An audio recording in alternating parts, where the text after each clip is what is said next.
The diplomatic row between Britain and Spain has intensified after Spanish police sent divers to inspect an artificial reef in waters off Gibraltar.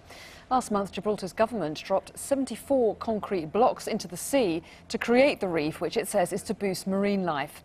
Spain claims the reef is damaging its fishing industry.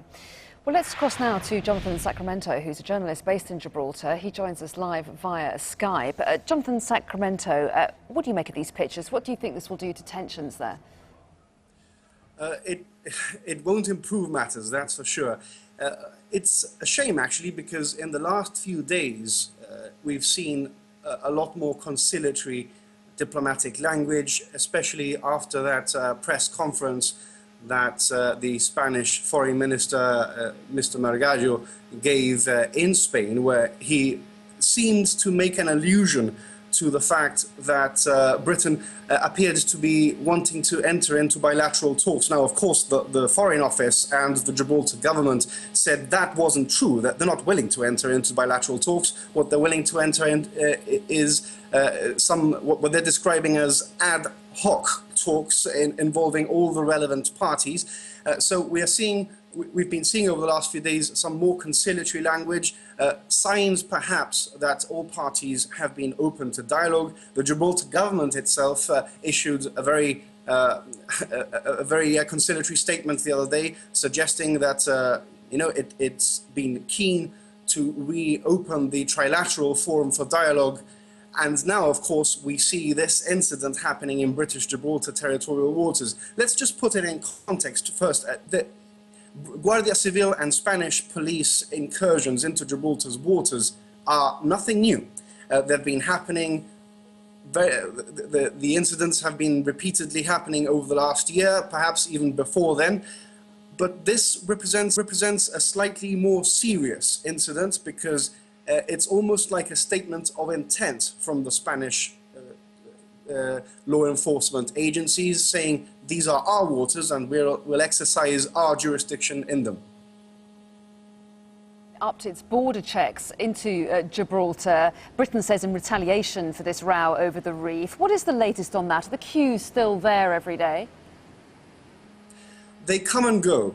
They come and go. It seems almost as if the key to, or the intention behind the queues is to cause as much disruption as possible, and the best way that they can do that is by being as unpredictable as possible. So if you are, for example, a businessman who has business links across the border, if you're a cross-border worker who has to come into work every day and you want to establish what the best time to cross is, you can't do that because the border queues, the border checks are very unpredictable.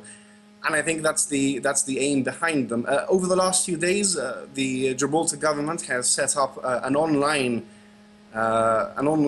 complaints procedure so that citizens from anywhere, anyone who's been affected by the border queues, be they Gibraltarian, be they a tourist or a Spanish worker, or anyone who has been adversely affected by the border queues can complain directly to the Gibraltar government by going onto the Gibraltar government's website, and they are creating databases, statistics to put before complaints before the European Commission. How did the people of Gibraltar feel about what's going on? Do they feel like they're in the centre of some kind of crisis? The thing is that Gibraltarians have been through tough times before. Remember, the border was closed for many years when the Francoist regime was in power, and Gibraltarians became an island, so to speak. So they became entrenched, they looked into themselves, and they created an island mentality. Gibraltarians are very strongly willed, and I think that the feeling at the moment is that we've been through tough times before, and we'll weather the storm again. And if anything, what this is going to do is reinforce the patriotic sentiment even more. So there's a danger that perhaps that the sides could become more entrenched. Jonathan Sacramento, we appreciate your time. Thank you very much for talking to us today.